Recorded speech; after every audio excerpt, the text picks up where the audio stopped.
The woman who questioned over there, the last thing you said to her was, if you're unhappy, to inquire into that. Into the one who is unhappy. Into the one who is unhappy. I hear the word inquiry a lot, and sometimes you use the word just to go deeply into something. I don't really understand that process, and if it's, a specific thing, is there different ways of doing it or whatever? Okay.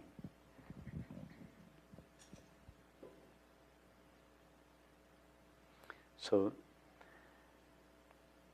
let's say you're unhappy, and on the face of it, your unhappiness is caused by a particular relationship. So, the suggestion here is, I'm not implying that one shouldn't attend to a relationship, of course, but the suggestion here is that the primary response to that feeling of happiness that feeling of unhappiness would not be to get busy changing the relationship, but would be rather to turn around in the other direction, away from the apparently objective cause, the problem in the relationship, towards yourself, the I that says, I am unhappy. And then you ask yourself, okay, what is this I? Because the unhappiness that I feel has not just been caused by this relationship. I've also felt exactly the same unhappiness at other times in my life for completely different reasons. In fact, whenever I felt unhappy, it's always the same feeling, but it seems to have numerous different causes. Well, obviously, if it's caused by lots of different things, no single thing can be the cause of that unhappiness. So that should be enough to make us question the one that is unhappy. Because that is the one that is always the same in each of these experiences. The outward cause changes all the time, but the I that is unhappy is always the same I. So you ask yourself, okay, well, what am I? Who is this I that is unhappy? And then you start to look for what it is in yourself that is referred to by the word I. So do that now. You use the word I many times a day, both in your thoughts and in your speech. So what do you refer to when you say I? This person. Okay, yes, but can you be more specific if you were to describe the person?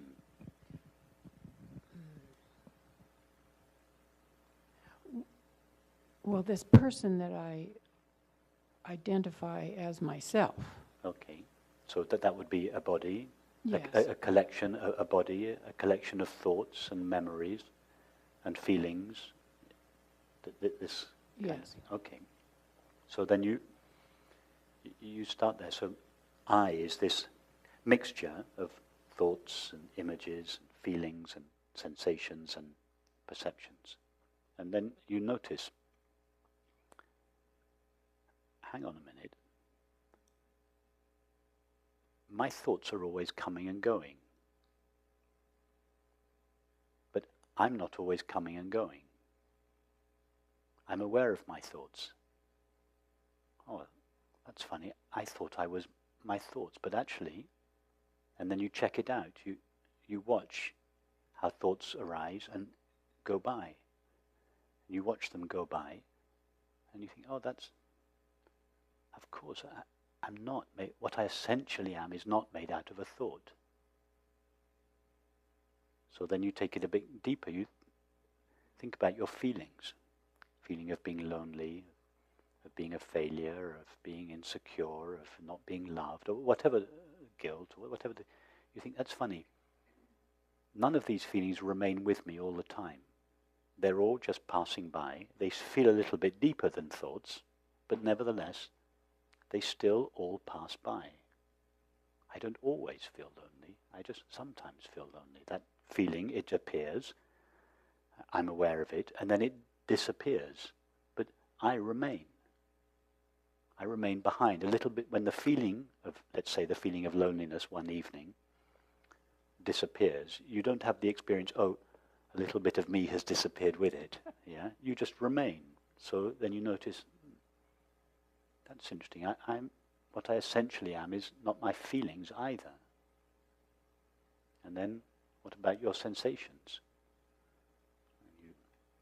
You rub your hands together. You're aware of that sensation. You stop. The sensation goes. Your sensations, which is the larger part of your experience of the body, also they come and go. You are aware of them. Your images, you are aware of them. They come and go. The sights you have, the sounds you have, the tastes you have, all these come and go, but you don't come and go with them. So then a very interesting thing happens. You realize, well, I thought that what I essentially was a person, a mixture of thoughts, feelings, sensations and perceptions, a kind of bundle that was all packaged in this, sort of inside this body. But actually, when I look a little bit more closely, all of these are things that come and go. But I'm something different from all of those. I'm aware of them all. Are you with me so far? Yeah. So then you begin to reevaluate what you refer to when you say I. You think, oh, actually, the I that I have been referring to myself as throughout my life, when you were a 5-year-old girl, you called yourself I, and 10-year-old, and 20 years old. It's always been I. But your thoughts haven't always been with you. Your feelings haven't always been with you. Your sensations and perceptions haven't always been with you. But you have always been present. You have always been I. The only thing that has never left you, that has never been parted from you, or that you have never ceased to be, is simply this awareness or consciousness that is aware of the person, the mind, feelings, thoughts, feelings, sensations, and also aware of the world. So then when you look back on your unhappiness, you think, well, what is the experience of unhappiness? It's a collection of feelings and thoughts. I'm aware of those feelings and thoughts. They're not always there. They don't go into the make of me. They pass through me or pass by me.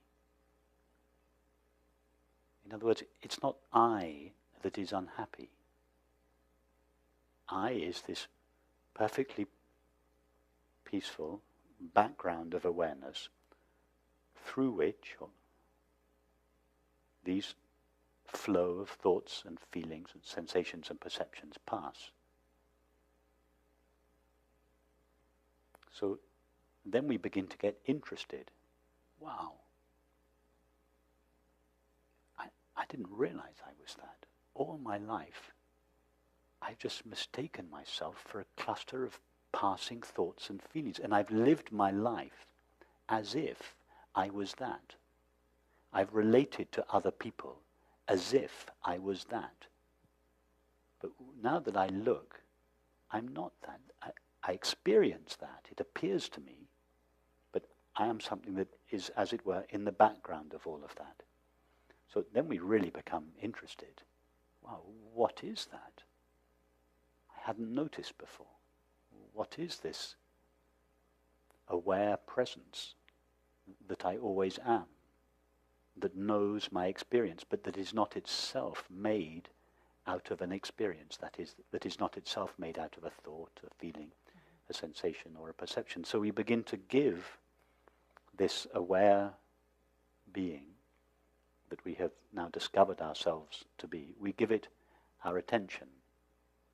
We begin to be less interested in the thoughts and the feelings, and we become more interested in the one that is aware of them. Now, you might ask, well, who is aware of that?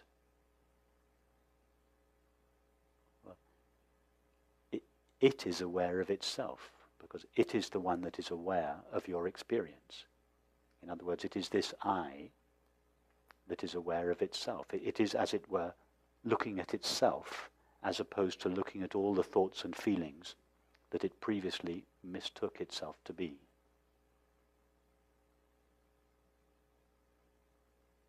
And if you do that, and then you remember your unhappiness again, and you turn around and you look at, where is that unhappiness now? Where's it gone? Try it.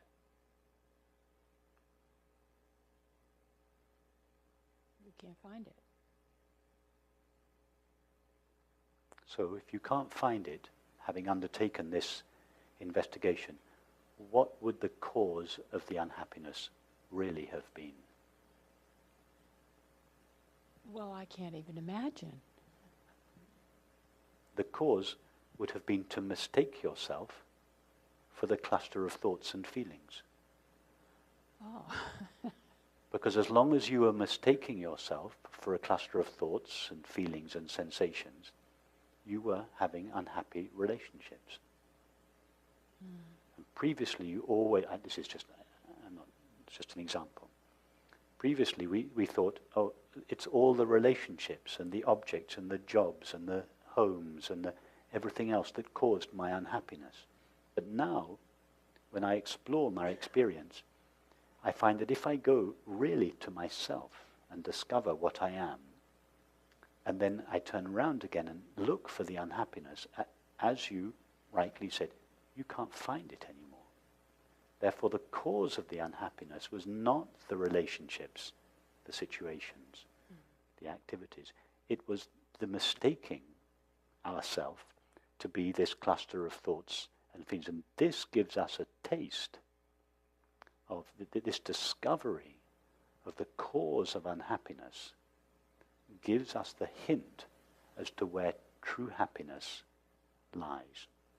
Because once you discover that you can no longer find your unhappiness, what is that experience called when you can't find any unhappiness? What's the simple name for it? I don't know. Happiness. It's called happiness, yeah? When you can't find any unhappiness, it's called happiness. Yeah? And you make this discovery that it was because you came very close to yourself. You ceased mistaking yourself for a cluster of thoughts, feelings, sensations, and perceptions, that your unhappiness left you, and you found yourself just peaceful. So then you have discovered the most precious thing in life, where happiness resides. And you can go back there whenever you want. To begin with, we just visit it from time to time when we're unhappy. But the more we get to know it, the more we fall in love with it, and eventually we move in.